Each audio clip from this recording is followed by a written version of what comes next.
अगर हम बात करें तो mechanical properties of fluids chapter पढ़ रहे थे, जिसके अंदर हमने जो है last time Bernoulli theorem, Bernoulli principle को डिस्कस किया था, उसकी एप्लीकेशन की थी। तो आज की क्लास का जो हमारा जो टॉपिक रहेगा वो हमारा mechanical properties of fluid topic से ही है। मैकेनिकल प्रॉपर्टी ऑफ फ्लूइड जो है इसी के अंदर ही है, लेकिन एक बहुत ही अमेजिंग कंसेप्ट जो है आज हम स्टार्ट करेंगे। सबसे पहले हम बात करेंगे कोहेसिव और एडहेसिव फोर्स के बारे में। ये क्या होते हैं, कोहेसिव एंड एडहेसिव फोर्सेस के बारे में पढ़ेंगे। साथ ही साथ हम सीखेंगे कंसेप्ट ऑफ सरफेस टेंशन, जो कि काफ़ी इम्पोर्टेंट कंसेप्ट है, ठीक है, फ्लूइड्स का, जो हमें अच्छे से पता होना चाहिए। तो हम इसके बारे में भी आज की क्लास के अंदर डिस्कस करेंगे। ओके, हमारी क्लास को स्टार्ट करने से पहले एक बेसिक सा क्वेश्चन कि बेटा देखें, हमारा सबसे पहला टर्म है इंटरमोलिकुलर फोर्स। ठीक है, नाम से ही पता लग रहा है कि भैया हम फोर्स की बात कर रहे हैं। किसके बीच में? फोर्स बिटवीन मॉलिक्यूल्स, है ना। मॉलिक्यूल्स के बीच का जो फोर्स है, कौन सा फोर्स है? अट्रैक्शन के फोर्स की बात कर रहे हैं कि दो मॉलिक्यूल जो हैं वो एक दूसरे को अट्रैक्ट करके रखते हैं due to what? Due to intermolecular force की वजह से। ठीक है, तो क्या होता है intermolecular force? Force of attraction between molecules. अब मॉलिक्यूल जो होते हैं वो सेम नेचर के भी हो सकते हैं। सेम नेचर होने का मतलब कि वो किसी एक ही टाइप के भी हो सकते हैं, सेम नेचर, और वो डिफरेंट नेचर के भी हो सकते हैं। तो इसी पे डिपेंड करते हुए कि हमारे जो मॉलिक्यूल हैं वो कौन से वाले हैं, इसी पे डिपेंड करते हुए हमने क्या किया। संदीप आप कुछ लिख रहे हैं, आई थिंक सो, ट्राई किया था आपने लिखने का संदीप। मैं आपका लिखना बंद ही कर देता हूँ, है ना।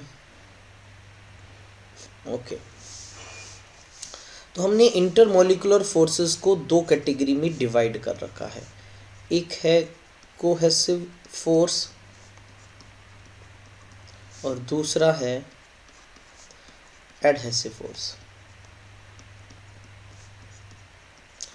जो कोहेसिव फोर्स है इसको हम बहुत बार फोर्स ऑफ कोहेसन के नाम से भी जानते हैं,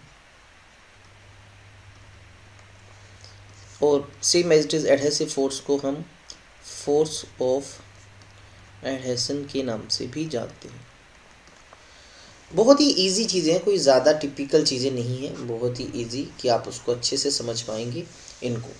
तो चलिए पहले हम बात करते हैं कि सर ये जो कोहेसिव फोर्स है ये क्या होता है। कोहेसिव, या जिसको मैंने बोला फोर्स ऑफ कोहेसन, होता क्या है। देखिए, आपको याद करने का एक बहुत ही आसान सा तरीका, भाई नाम के अंदर आपको को मिल गया, को का मतलब होता है एक जैसे, है ना, एक जैसे। तो आप ऐसे भी समझ सकते हो कि ये क्या है, एक्चुअल में ये है फोर्स। कौन से वाला सर? अट्रैक्शन वाला। किसके बीच में? Between molecules. किसके मॉलिक्यूल्स? ऑफ सेम मटेरियल या सेम सब्सटेंस। Same substance. अब सेम सब्सटेंस का मतलब यहाँ पर क्या हुआ? अगर आपसे कह दूँ कि ये एक मॉलिक्यूल हाइड्रोजन गैस का है, लेट अस सपोज ये भी हाइड्रोजन गैस है, या मान लीजिए ये एक मॉलिक्यूल पानी का है और ये भी एक मॉलिक्यूल मान लो पानी का है। ये मान लीजिए किसका है भाई, ये मान लीजिए आयरन का कोई मॉलिक्यूल है और ये भी आयरन का है ना। मान लो ये ग्लास है और ये भी क्या है? ग्लास है। तो अगर आप ज़रा देखो, जो भी मैंने डायग्राम बनाए इनमें सब में नेचर एक जैसा। भाई ये ग्लास के बीच में जो होगा, हाइड्रोजन के बीच में होगा, वाटर के बीच में जो होगा, आयरन के बीच में होगा। यानी सेम नेचर के मॉलिक्यूल्स के बीच में लगने वाला जो फोर्स है वो कोहेसिव फोर्स कहलाता है। क्या कहलाता है? Cohesive force. ये जो कोहेसिव फोर्स है ये इंडिकेट करता है कोहेसिव फोर्स किसको? स्ट्रेंथ को। ठीक है, विद इटसेल्फ, वो खुद के साथ जुड़े रहने की एबिलिटी को इंडिकेट करता है कोहेसिव फोर्स। अच्छा, इसी के साथ साथ देखिए, एडहेसिव जाने से पहले एक छोटा सा डायग्राम जिससे आप दोनों को शायद समझ पाओ। अभी भी देखिए, अगर आप यहाँ पर एक डायग्राम देखें तो डायग्राम में शायद आपको दिख रहा होगा कि यहाँ पर एक पानी का मॉलिक्यूल है, ये भी एक पानी का मॉलिक्यूल है। क्या किया? इसको एक कंटेनर में, मान लीजिए जैसे गिलास के अंदर, ऐसे इसको रख दिया। ठीक है, तो देखो इधर पानी के मॉलिक्यूल्स के बीच में फोर्स लग रहा है, एक जैसे मॉलिक्यूल है तो कोहेसन बोला। इधर ये जो ग्लास है इसके साथ भी पानी चिपक जाता है ना, तो इधर जो फोर्स लगेगा इसमें खास बात क्या है सर, इधर ये फोर्स ग्लास और वाटर के बीच में है, दो अलग अलग नेचर वालों के बीच में है, इसको एडहेसन कहा जाता है। आप अपने हाथ को पानी के गिलास में डालें, जैसे हाथ को बाहर निकालते हैं आपके हाथों के साथ पानी की बूंदें आ जाती हैं। क्यों? क्योंकि पानी की बूंदें आपके हाथ के साथ चिपक गई। तो पानी की बूंदें जब आपके हाथ के साथ चिपकी उनमें भी तो एक फोर्स लग रहा है, वो फोर्स कौन सा होगा? वो फोर्स होगा एडहेसिव फोर्स या एडहेसन का फोर्स। तो अभी हम इनको लिख लेते हैं थोड़ा सा, मैं भी अभी आपको बता रहा था। तो हमने कहा भी जो ये इंटर मोलिकुलर फोर्स है, इंटर मोलिकुलर जो फोर्स है, मैंने कहा भी दो कैटेगरी के हैं। अभी मैंने आपको एक बताया भी कोहेसिव है या कोहेसन, और दूसरे का नाम मैंने क्या बताया आपको? एडहेसिव या एडहेसन, यही नाम बताया मैंने आपको, ठीक है। जिसके अंदर भी स्पेसिफिकली मैंने आपको क्या कहा भाई, ये जो है ये है फोर्स बिटवीन, किसके बीच में? भी अट्रैक्शन का फोर्स है, ध्यान रखना, ये एक अट्रैक्टिव फोर्स है, पहले तो यह ध्यान रखना, ठीक है, अट्रैक्टिव फोर्स है। तो ये किस में? बिटवीन मॉलिक्यूल्स या एटम्स, या आप बोल सकते हो भाई मॉलिक्यूल्स ऑफ सेम सब्सटेंस या नेचर, भी जो एक जैसे हों उनके बीच में। और यहाँ पर समझ ही गए होंगे, between molecules of different substance. Example बताता हूँ आपको, जैसे बिटवीन H2 मॉलिक्यूल्स,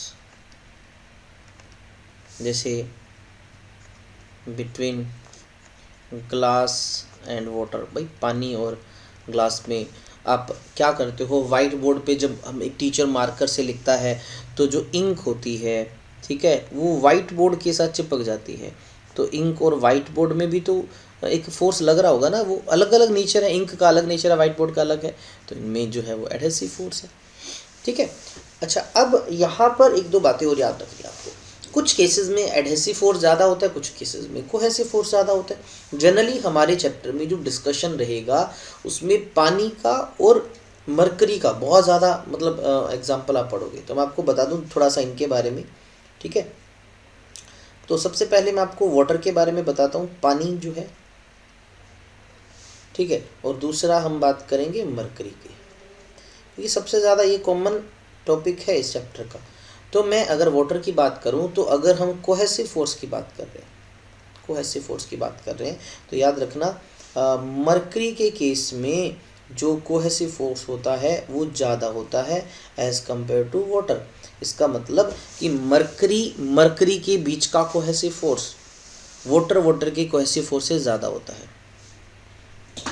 और वहीं अगर हम एडहेसिव फोर्स की बात करें, एडहेसिव फोर्स की बात करें तो मैं आपको बता दूं कि मरकरी दूसरे चीज़ों के साथ इतना जल्दी अट्रैक्ट नहीं होता जितना कि कौन हो जाता है, पानी। यानी पानी एडहेसिव फोर्स ज़्यादा शो करता है।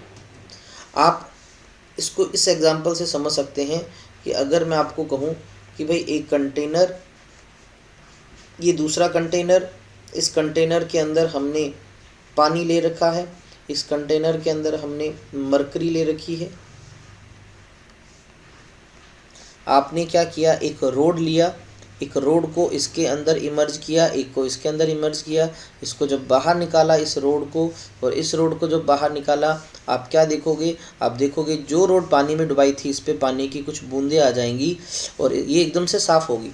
तो एकदम से साफ़ क्यों हुई? क्योंकि मरकरी जो है वो उस ग्लास रोड के साथ चिपका ही नहीं, क्योंकि मरकरी अपने जैसे मरकरी के दूसरे मॉलिक्यूल के साथ ज़्यादा रह के खुश है, दैट्स वाई वो जुड़ा ही नहीं। लेकिन वहीं पानी की बात करें तो पानी जो है वो कोहेसिव के बजाय एडहेसिव थोड़ा सा ज़्यादा दिखाता है, इसलिए पानी की बूंदें अलग होकर ग्लास रोड के साथ आ गई। उसके बाद देखें कि अब इसी प्रॉपर्टी की वजह से ये जो कोहेसिव और एडहेसिव फोर्स है, इसी की वजह से कोहेसिव और एडहेसिव फोर्स की वजह से अगर हम ध्यान से देखें, जब हम एक ट्यूब में मरकरी डालते हैं और एक ट्यूब में पानी डालते हैं तो उसका जो मेनिस्कस है, मेनिस्कस का मतलब उसका जो ऊपर वाला लेवल है वो हमें कुछ अलग दिखाई देता है।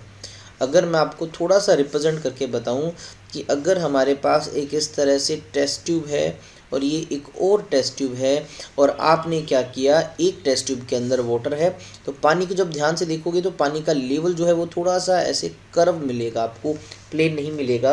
और वहीं मरकरी के लेवल की बात करें तो वो थोड़ा सा आपको ऊपर की तरफ दिखाई देगा। इस तरह से इनका लेवल होता है। इस लेवल को, इस शेप को मेनिस्कस भी कहा जाता है।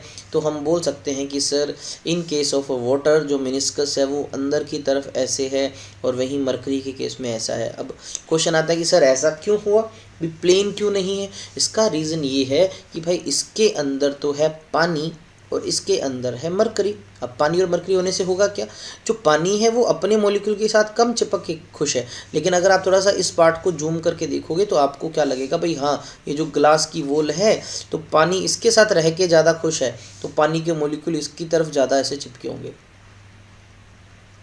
दैट्स वाई इसका शेप ऐसा हो जाता है। और वहीं अगर हम मरकरी की बात करें तो मैंने कहा था मरकरी के अंदर तो यार उल्टा होता है। मरकरी के केस में कौन सा फोर्स ज़्यादा होता है, कोहेसिव, है ना। दैट्स वाई वो इसके साथ कम चिपकते हैं, वो अपने मॉलिक्यूल्स के साथ ज़्यादा चिपके होते हैं। इस तरह से जो है वो चिपके होते हैं और इसका शेप ऐसा हो जाता है। ठीक है, तो ये भी अगेन रीज़न है, कोहेसिव और एडहेसिव फोर्स का कंसेप्ट है यहाँ पर भी। इसका शेप ना बोल के बोलूँगा मैं मेनिस्कस। इसका जो मेनिस्कस है वो रीज़न होने का मतलब प्लेन ना होने का कारण क्या हो गया, कोहेसिव एंड एडहेसिव फोर्स, उसकी वजह से ऐसा होता है। इवन यही नहीं, मैं अगर आपको बोलता हूँ कि अगर आपने क्या देखा कि कोई सरफेस है और पानी की बूंद उस पर ऐसे पड़ी हुई है, ठीक है, इसका मतलब क्या हुआ कि भाई ये मॉलिक्यूल ऊपर क्यों बचे हुए हैं, शायद इनको इनके कोहेसिव फोर्स ने रोक रखा है ना, ऐसा ही तो है। और आपने क्या किया, इस जिस सरफेस पे ये पानी की बूंद पड़ी है इसको उल्टा कर दिया, जैसे उल्टा किया पानी गिर जाएगा वेट की वजह से, लेकिन सारा नहीं, आप कई बार देखते हो कि उस पर छोटा छोटा पानी अभी भी रह गया। क्यों रह गया, क्योंकि एडहेसिव फोर्स ने उसको रोक दिया। ये एडहेसिव फोर्स तुमने नाम पहले भी सुना हुआ है, तुमने ये एडहेसिव फोर्स नाम सुना होगा चीज़ों को जोड़ने के लिए। जनरली जो किताब फट जाती है, गूंद जिसको आप बोलते हो, गम बोलते हो, फेविकोल जो है, वो क्या होते हैं, वो सब एडहेसिव्स होते हैं। उनके अगर आप देखो जरा उनके मैन्युफैक्चरिंग टाइम पे उसके ऊपर जो नाम लिखा होता है जनरली वो एडहेसिव लिखा होता है, बिकॉज एडहेसिव का मतलब होता है दो अलग अलग नेचर वाली चीज़ों को चिपकाना। इस तरह से ये नाम होता है बेटा। इसके बाद देखिए अब हमें एक तो छोटी छोटी बातें करनी है। पहले तो हम बात करते हैं अबाउट अ सिंगल मॉलिक्यूल। मैं बोलता हूँ मोलिकुलर, एक छोटा सा टॉपिक है, मतलब एग्जाम में नहीं पूछूंगा। What is molecular range. Molecular range भाई एक कोई भी मॉलिक्यूल है, जैसे ये कोई एक मॉलिक्यूल है, ये क्या करता है, ये किसी दूसरे को अट्रैक्ट करेगा, लेकिन कहाँ तक भी सर, इसकी भी तो कोई रेंज होगी। लेट अस सपोज ये जो डिस्टेंस है ना, यहाँ तक, इतनी डिस्टेंस तक, मान लीजिए ये डी है, ठीक है ना, मैं बोलूँगा up to d distance, up to d distance ये क्या करता है, ये अप्लाई करता है, अप्लाई सिग्निफिकेंट फोर्स, ये फोर्स लगाता है, किसी दूसरे को अटैक कर लेता है। यहाँ तक इसकी रेंज है, आप ऐसे बोल सकते हो कि भाई ये जो डिस्टेंस है यहाँ तक इसकी हद है, कि यहाँ तक इसका फोर्स जो है वो ये लगा रहा है। तो इस डिस्टेंस को बेटा हॉरिजॉन्टल, सॉरी इस डिस्टेंस को मॉलिक्यूलर रेंज बोलते हैं। The distance d up to which it applies a significant force, ठीक है। अच्छा, अगर मैं इधर लूँ तो इधर भी वही डिस्टेंस डी होगा, इधर भी डी डिस्टेंस होगा, इधर भी डी डिस्टेंस होगा, इधर भी डी होगा, इधर भी डी होगा। और अगर मैं क्या करूँ, एक इमेजिनरी स्फीयर बना दूँ with radius as molecular range, तो ये जो बनेगा इसको स्फीयर ऑफ इन्फ्लुएंस कहा जाता है, स्फीयर ऑफ इन्फ्लुएंस। अब इसका तो नाम से ही समझ लग रहा होगा, एक ऐसा स्फीयर जिसमें हम इस मॉलिक्यूल के इन्फ्लुएंस को फील कर सकते हैं, यानी ये किसी दूसरे पे फोर्स कब लगाएगा, जब कोई दूसरा मॉलिक्यूल इसकी रेंज के अंदर आ जाएगा, ठीक है, स्फीयर ऑफ इन्फ्लुएंस। अच्छा, ये क्यों बता रहे हैं, इस पर एग्जाम में कोई क्वेश्चन आएंगे? नहीं, देखिए इस पर एग्जाम में क्वेश्चन आने के तो बहुत कम चांस है, लेकिन ये वर्ड तुम्हें सुनाई देगा। क्यों सुनाई देगा, क्योंकि हमें आगे वाला कंसेप्ट सीखना है। आगे वाला कंसेप्ट क्या है, अब थोड़ा सा हम डिस्कस करते हैं लिक्विड सरफेस को, किसी लिक्विड सरफेस को थोड़ा सा डिस्कस करना है, ठीक है। तो हमने क्या किया, एक कंटेनर लिया से, और हमने उस कंटेनर के अंदर कोई इस तरह से लिक्विड बना लिया, इसमें कोई लिक्विड भरा हुआ है, रेस्ट पे है वो लिक्विड एट रेस्ट की बात हो रही है। तो और मैंने क्या किया, उसके अंदर भी कुछ जगहों पर रैंडम लोकेशंस पे कुछ मॉलिक्यूल्स कंसिडर कर लिए। ये मान लीजिए एक मॉलिक्यूल ये मान लिया, एक हमने ये मान लिया और एक हमने ये मान लिया। ऐसे रैंडम से मॉलिक्यूल बना दिए, 4 ही बनाए मैंने, A B C and D, ये 4 रैंडम मॉलिक्यूल्स बना लिए। मैंने कहा इन चारों पे लगने वाले फोर्सेस को दिखाओ। अब ए मॉलिक्यूल नीचे है तो इसके इधर लेफ्ट में भी मॉलिक्यूल कोई खींच रहा होगा, इधर भी कोई खींच रहा होगा, इस तरफ भी कोई खींच रहा होगा, यहाँ भी, यहाँ भी, यहाँ भी, यहाँ भी, यहाँ भी। इस तरह से इस मॉलिक्यूल पे हर डायरेक्शन से इक्वल एंड अपोजिट फोर्स लग रहा है। तो ये जो है ऑलरेडी क्या है, ए जो है, ए मॉलिक्यूल जो है, मॉलिक्यूल ए जो है वो क्या है, इन इक्विलिब्रियम, क्योंकि उस पर बहुत सारे फोर्स लग रहे हैं ऊपर नीचे लेफ्ट राइट से, लेकिन सब बराबर है। ऐसे बी की बात करें तो इस पर भी हर डायरेक्शन में कुछ ना कुछ फोर्स लग रहा है और इक्विवेलेंट अपोजिट है, तो बी भी क्या है, इन इक्विलिब्रियम है। सी की बात करें तो सी पे इधर भी लग रहा है, इधर भी लग रहा है, इधर भी, इधर भी, इधर भी, इधर भी। ऊपर की तरफ थोड़ा सा कम लग रहा है, क्यों, क्योंकि इधर जो है ना एटमॉस्फेयर, इसका सरफेस आ गया। तो यानी इस मॉलिक्यूल पे अभी भी कुछ डाउनवर्ड, नेट डाउनवर्ड फोर्स है। मैं से बोल लूँ, इस पे सी की बात करें तो नेट डाउनवर्ड फोर्स है, डाउनवर्ड फोर्स है, क्योंकि ऊपर तो इसके खाली जगह। अच्छा ये फिर देखो यार, डी तो बिल्कुल टॉप सरफेस पे है। अब इसकी बात करें डी की, तो सर यहाँ पर तो अगर आप देखोगे तो सर इधर कोई खींच रहा है, इधर भी कोई खींच रहा है, इधर भी, इधर भी, इधर भी, इधर भी, इधर भी, लेकिन ऊपर की तरफ खींचने वाला है ही नहीं। यानी इस पे भी जो है इफेक्टिव नीचे की तरफ नेट क्या लग रहा है, फोर्स लग रहा है। किस पे, डी पे भी यही सेम कंसेप्ट लग रहा है और सी की बजाय ज़्यादा लग रहा है। इसका मतलब क्या हुआ कि किसी भी जो लिक्विड सरफेस का जो फ्री सरफेस होता है ना, जो लिक्विड सरफेस होता है, लिक्विड होता है कोई भी, उसका जो ऊपर वाला फ्री सरफेस होता है उस पर क्या होता है, एन डाउनवर्ड फोर्स एक्ट्स, उस पर एक डाउनवर्ड फोर्स लगता है जो कोशिश करता है कि भी ये लिक्विड थोड़ा नीचे की तरफ आए। यानी इस जो अपर सरफेस, हमेशा फ्री सरफेस पे ऐसा होता है, किन के फ्री सरफेस पे होता है, लिक्विड्स के, कि लिक्विड के फ्री सरफेस के ऊपर जो है एक नीचे की तरफ फोर्स लग रहा होता है जो कहता है भी तो नीचे की तरफ। यानी अगर हम बात करें तो बेचारा अपर सरफेस, लिक्विड का जो फ्री सरफेस है ये होता है अंडर टेंशन, बेचारा टेंशन का मारा होता है क्योंकि कोई फोर्स इस पे लग रहा है। देखो नीचे वाले सुखी हैं, कोई दिक्कत परेशानी नहीं, लेकिन ऊपर वाले सबसे ज़्यादा दुखी है। हर ऊपर वाले सरफेस का मॉलिक्यूल चाहेगा मैं नीचे आऊँ, मैं नीचे आऊँ, मैं नीचे आऊँ। अच्छा सोचो जरा, अगर मैं एक पानी की बूंद की बात करूं, वाटर ड्रॉप की बात करूं, तो वाटर ड्रॉप के अंदर क्या होगा सर, वाटर ड्रॉप के अंदर फ्री सरफेस तो ये सारा हुआ। यानी ये जितने भी मॉलिक्यूल हैं फ्री सरफेस के, ये सभी मुझे बताओ किधर आना चाहते हैं, बताओ जरा। सर ये सभी अंदर की तरफ आना चाहते हैं, बिकॉज सभी मॉलिक्यूल एक दूसरे को खींचेंगे तो ये सेंटर में आना चाहते हैं। जब ये पास पास आना चाहते हैं तो अल्टीमेटली ये कोशिश करेंगे, कौन कोशिश करेंगे, ध्यान रखना, ये जो फ्री सरफेस है ये कोशिश करेगा अंदर की तरफ जाए और इसका जो एरिया है ना वो कम से कम हो, मिनिमम से मिनिमम हो। भी अंदर जाना चाहते तो एरिया कम ही होगा, कौन चाहता है एरिया मिनिमम हो, सर ये फ्री सरफेस। किसका फ्री सरफेस, बोले सर एनी लिक्विड का। कौन सा लिक्विड, सर जो रेस्ट पे है। तो क्या कुल मिला के मैं से बोल सकता हूँ कि हर लिक्विड का जो फ्री सरफेस होता है वो चाहता है कि भाई उसका एरिया कम से कम हो, उस पर एक नेट फोर्स लग रहा होता है, बेचारे पे एक टेंशन सी लग रही होती है, और इसी टर्म को, इसी चीज़ को हमने कह दिया सरफेस टेंशन, जो कि हमारा अभी टॉपिक है। क्या, सरफेस टेंशन। इस चैप्टर का सबसे मेन जो पॉइंट है वो है ये सरफेस टेंशन। देखो पहले तो नाम से देखो भी टेंशन है कोई, और लेकिन और है भी कहाँ, देखो टेंशन है सरफेस के ऊपर। क्यों है, बिकॉज सरफेस के जो मॉलिक्यूल हैं उनके ऊपर तो एयर है लेकिन अंदर तो लिक्विड है, लिक्विड के बीच में फोर्स ऑफ अट्रैक्शन है, तो ऊपर वाले को बोलता भैया नीचे आ, तो फोर्स लग रहा है, और उसी फोर्स की वजह से बेचारा लिक्विड का ऊपर वाला सरफेस। अब मुझे एक बात बताओ, एक ढोल देखा होगा सबने, देखा ना, तो ढोल को जब खींचते हैं ना उसकी मेम्ब्रेन ना बहुत टाइट हो जाती है ऊपर वाली लेयर। या मान लीजिए मैं बोलता हूँ कि हाथ पे कपड़ा रखो, उसको खींचो, खींचने पे हाथ पे रखा हुआ कपड़ा एकदम से टाइट हो जाता है ना, behave as a stretched membrane. तो मैं यहाँ लिखना चाहूँगा कि what is surface tension, it is actually property है, एक्चुअल में ऐसे बोल सकते हो कि ये है प्रॉपर्टी किसकी, ऑफ लिक्विड्स की। होगा क्या सर, ड्यू टू विच, भाई इस प्रॉपर्टी की वजह से, property of liquids due to which it's, हाँ लिक्विड्स वो भी कौन से, एट रेस्ट वाले, मैं यहाँ थोड़ा सा लिख देता हूँ है ना, properties of liquid at rest due to which its free surface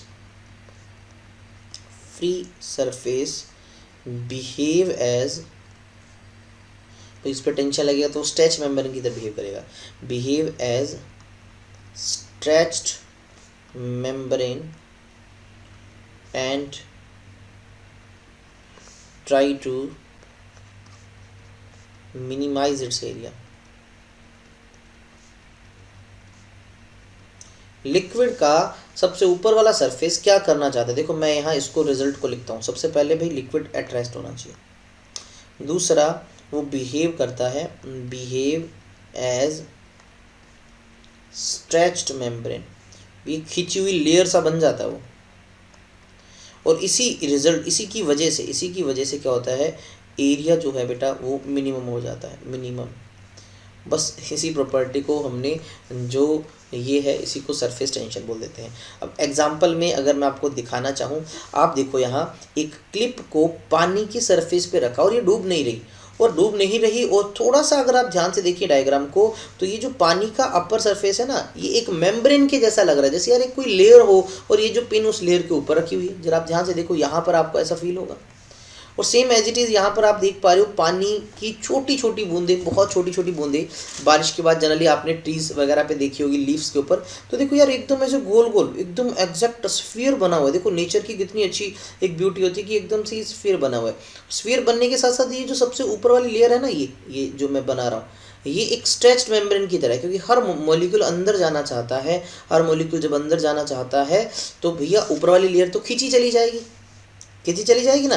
that's why वो अपना एरिया भी मिनिमम कर लेता है। मैं आपको बताऊं, जितने भी शेप्स की बात करें इक्वल वॉल्यूम के लिए, स्फीयर का एरिया मिनिमम होता है।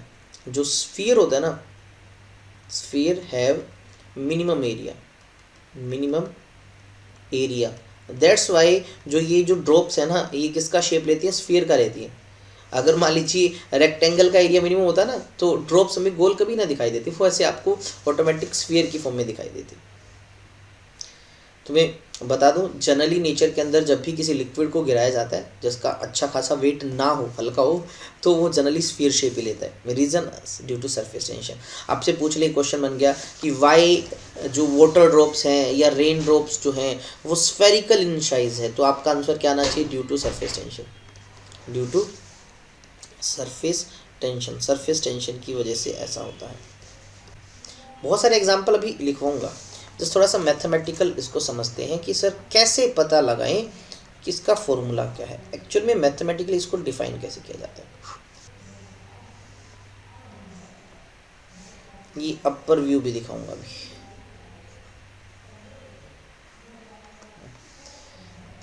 ठीक है, तो ये जो साइड है ना, आप देख पा रहे हो,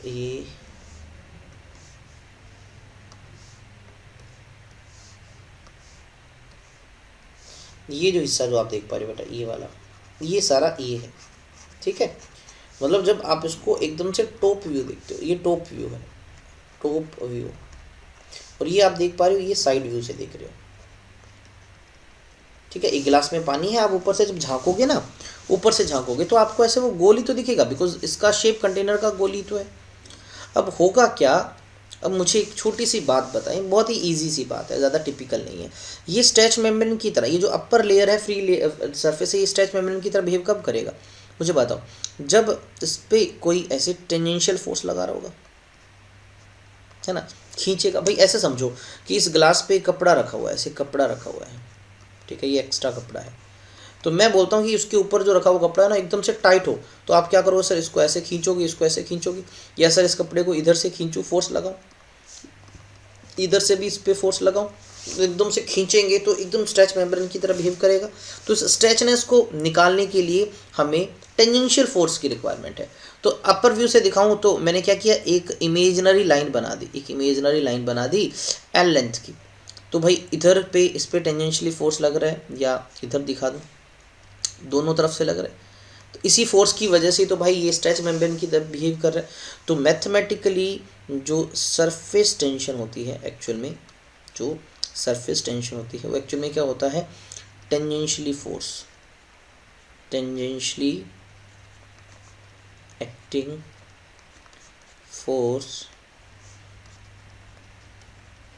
पर यूनिट लेंथ।